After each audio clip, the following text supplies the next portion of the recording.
Hello scientifico, scientifica, bienvenue dans ce nouvel épisode de Sip and Science.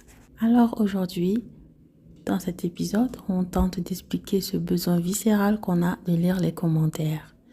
Je situe le contexte comme au début de chaque épisode. Que ce soit sur Facebook, YouTube, Instagram, à chaque fois qu'on a fini de visionner une vidéo ou alors qu'on a fini de lire un post, même avant d'avoir fini des fois, on ouvre déjà les commentaires et on commence à scroller jusqu'à ce qu'on trouve un commentaire qui va partager notre pensée, notre point de vue. Mais qu'est-ce qu'on cherche vraiment? Pourquoi on fait ça en fait? Qu'est-ce qui se passe réellement dans notre cerveau à ce moment-là? Donc la réponse, on va la développer tout au cours de cet épisode. Alors la réponse se nomme comparaison sociale. Donc c'est toute une théorie qui a été développée dans la psychologie sociale et les neurosciences. Et le premier scientifique à en parler s'appelle Leon Festinger en 1954. Lui, il va expliquer que l'être humain, en fait, a un besoin fondamental d'évaluer ses opinions et ses capacités. Bien sûr, il ne parlait pas de commentaires sur Facebook, il parlait d'autre chose. Il disait en général, l'être humain, c'est quelqu'un qui a besoin à chaque fois de s'évaluer. On a besoin de savoir si on est bon ou si on est mauvais, si on a raison ou si on a tort. Et comment on arrive à déterminer cela? En fait, s'il n'y a pas un moyen objectif de s'auto-évaluer, qu'est-ce qu'on va faire? On va se comparer, on va s'évaluer par rapport à une autre personne. Donc, on va opposer nos résultats ou alors nos opinions à ceux des autres personnes ou à celles des autres personnes, nos opinions. On dit qu'on cherche alors la validation sociale. Donc, des études en neurosciences ont montré que la validation sociale, elle active les mêmes zones du cerveau que la récompense. En fait, dans la récompense ici, on parle de l'argent ou de la nourriture, ces choses qui nous font du bien et qu'on reçoit souvent en signe de récompense. Donc, les mêmes zones du cerveau qui contrôlent tout ce qu'on ressent, les émotions lorsque on reçoit de la nourriture, lorsqu'on mange ou alors lorsqu'on reçoit de l'argent, on sait que ce sont les deux conditions qui nous mettent bien, qui nous mettent à l'aise. Ce sont les mêmes zones du cerveau qui vont aussi s'activer lorsque on va recevoir cette validation sociale-là. Donc, c'est comme une drogue douce. C'est-à-dire qu'à chaque fois qu'on tombe sur un commentaire qui va confirmer notre point de vue, on va ressentir un certain plaisir, une petite dose de dopamine va être libérée dans notre cerveau. Et la dopamine, pour ceux qui savent déjà ou bien qui ne savent pas, la dopamine, c'est une hormone du plaisir, de la récompense. Donc, on se sent bien quand cette hormone est relâchée dans le corps. Donc, absolument, à chaque fois qu'on lit quelque chose et qu'on se fait une idée, on va forcément aller rechercher à ressentir ce plaisir-là, à ressentir cette validation sociale. Donc, la psychologie, en fait, explique cela comme un besoin naturel pour l'homme de rechercher. On est conditionné génétiquement, épigénétiquement, pour éprouver un besoin de validation. Donc, il y a une autre psychologue, elle s'appelle Jennifer Beer. Elle a démontré que lorsque nos opinions sont validées par d'autres, une autre partie du cerveau qui va être liée aux émotions va s'apaiser. Cette partie du cerveau s'appelle amygdala. Donc, c'est littéralement en fait un mécanisme de réduction de l'anxiété. Donc, c'est anxiolytique.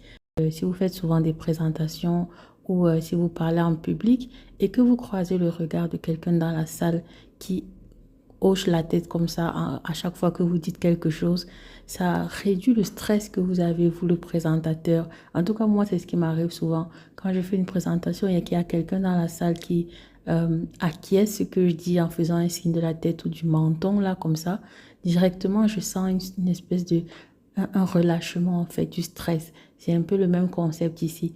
Lorsqu'on va lire le commentaire, sans même le savoir, on est en train de relâcher une certaine tension, une certaine anxiété.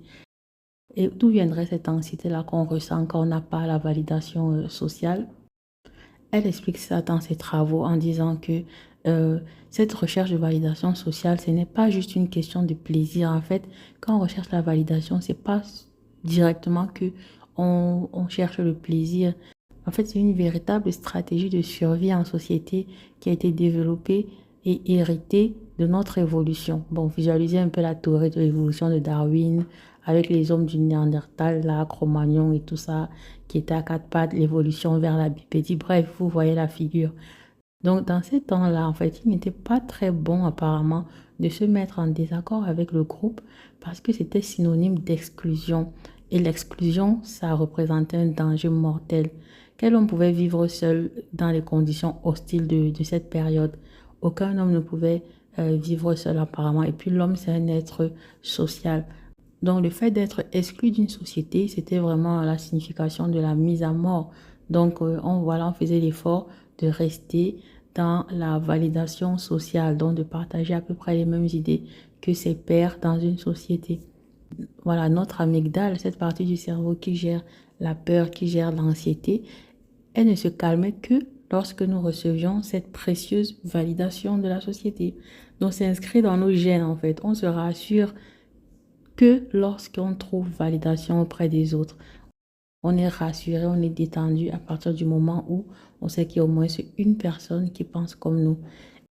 Et d'après les scientifiques encore, on recherche cette validation même quand on est convaincu d'avoir raison, même quand on est sûr à 100% d'avoir raison, on a quand même besoin que quelqu'un vienne dire oui, tu as raison.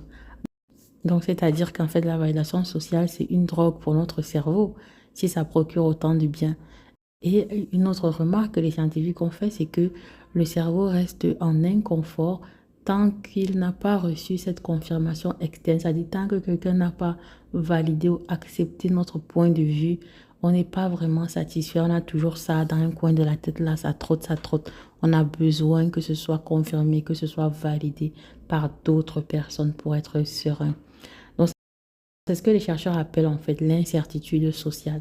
C'est une incertitude qui va être créée par la société. Même quand nous sommes sûrs de notre jugement, on est sûr, une partie de notre cerveau reste quand même en alerte jusqu'à ce que d'autres valident notre perception. Et peu importe qui va valider, que ce soit un professeur émérite d'université ou bien que ce soit un bangando de Facebook qui a écrit pour valider, on est rassuré quand on lit un commentaire qui corrobore notre pensée. Donc on se dit, ah, il y a au moins une personne sur la planète qui pense comme nous. Donc finalement, ça renforce aussi notre confiance en nous. On se dit, ah, je ne suis pas bête, je ne suis pas folle, ça va, je ne me suis pas fait des idées parce que quelqu'un d'autre aura pensé comme nous. Pour bien illustrer le contexte, je regardais une vidéo. Alors c'était un couple qui s'exprimait sur leur première rencontre et en regardant la vidéo, en écoutant la dame, en fait les deux interagir, je me suis dit, ah, cette femme-là, elle est un peu trop fière et tout. La façon qu'elle répond, elle laisse même pas son mari parler. C'est un peu l'idée que moi, je m'étais faite en regardant la vidéo. Mais je suis quand même allée regarder dans les commentaires pour voir qu'est-ce que les gens disaient. Il y avait des centaines de commentaires et toutes les centaines de commentaires appréciaient la dame, appréciaient le mari, appréciaient le couple. Il y avait des cœurs, des sourires et tout. Mais je n'ai arrêté de scroller que lorsque j'ai vu un commentaire sur la centaine des premiers commentaires qui disait ah, cette femme, elle est trop fière. Je ne suis même pas sûre qu'elle aime son mari. Elle ne le laisse même pas parler. Elle est trop fière et tout. Parce que c'était le seul commentaire qui allait dans mon sens, qui allait dans la première impression que j'avais eue en regardant ce couple. Donc, à partir de ce moment, j'ai arrêté de lire le reste des commentaires. Je suis sortie des commentaires et j'ai continué de regarder la vidéo. Donc, c'est un exemple, en fait, qui illustre bien cela. Et ça arrive plein de fois, en fait. Il y a 5000 commentaires. On va scroller jusqu'au 4 millième. Mais à partir du moment où on tombe sur un commentaire qui dit ce qu'on a en tête, on n'a plus envie de regarder les autres 1000 qui restent là, sur les 5000. On va zapper une fois la publication même et aller à la suivante. Parce que pour ceux qui ont l'habitude de scroller, il y a souvent un commentaire qui dit « Le commentaire que tu cherches là, toi-même écris ça. » Ce commentaire me fait trop rire parce que je sais exactement ce que je cherche et tant que je ne l'ai pas vu, je continue de chercher. Donc quand quelqu'un écrit « Oui, toi-même écris ça », je ne sais pas pourquoi je ne prends jamais la peine d'écrire ce que je pense, mais j'ai besoin de lire ce que les autres pensent, voir dans ça qui pense comme moi et valider ce que la personne pense, enfin valider ce que je pense. Donc aujourd'hui, on est de plus en plus accro aux commentaires. Il y a d'ailleurs des associations de lecteurs de commentaires. De chaque vidéo, ou de posts Facebook, on peut voir quelqu'un qui va dire ici les associations des lecteurs de commentaires, venez confirmer ou bien venez liker pour voir à peu près combien il y a de nombre de personnes qui se reconnaissent dans l'association des lecteurs de commentaires. Ça m'amuse aussi.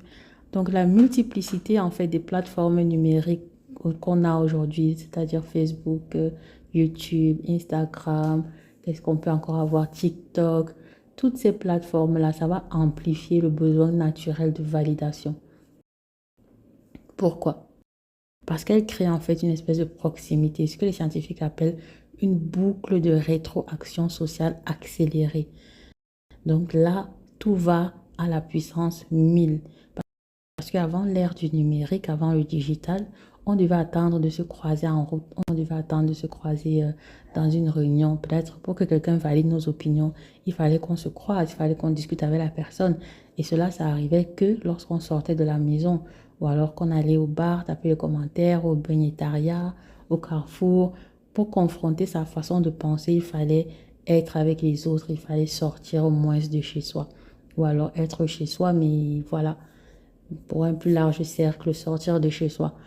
Aujourd'hui, on n'a pas besoin de sortir de la maison. On reste dans la chambre, on a son téléphone partout, à tout moment, 24 heures sur 24, 7 jours sur 7. À partir du moment où on a une connexion Internet, on a une validation instantanée qui est disponible, mais H24 et qui est en plus quantifiable parce que on a les likes, on a les commentaires, donc on peut savoir si, voilà, on voit quelqu'un écrire un commentaire, il y a eu 10 000 likes, on se dit, ça là, c'est bien même ce qu'il faut penser. Parce que voilà, effectivement, quand tu vois que le commentaire qui adhère à ta façon de penser a reçu 30 000 likes, ça va renforcer encore plus la confiance que tu as en soi parce que tu vas être là, tu vas être sûr de chez sûr que ta façon de penser est la bonne. Mais c'est un couteau à double tranchant parce que voilà, le revers, c'est que ça peut aussi nous faire douter de nos opinions. Et c'est ce que Salomon H a démontré dans ses travaux sur la conformité. Parce qu'il dit, même face à une évidence, nous doutons de notre jugement si nous sommes seuls contre tous. Donc, à partir de demain, tu as tout le monde dans la salle de classe qui te dit que oui, 2 plus 2, c'est pas égal à 4, c'est égal à 5. Il y a quelqu'un, un scientifique quelque part qui a démontré que si, que ça. Tu vas commencer à te dire, hey, ça peut être vrai parce que toute la classe dit la même chose. Tu vas te dire, peut-être c'est moi qui... probablement ça a évolué dans la nuit et je ne suis pas au courant. Tu vas remettre en question ta façon de penser. Tu vas te dire, ah, il s'est passé un truc, les autres sont au courant, je ne suis pas au courant. Donc, tu vas commencer à petit accepter que ça peut être vrai ce qu'ils sont en train de dire juste parce que le nombre est contre toi. Or, le nombre ne garantit pas la qualité.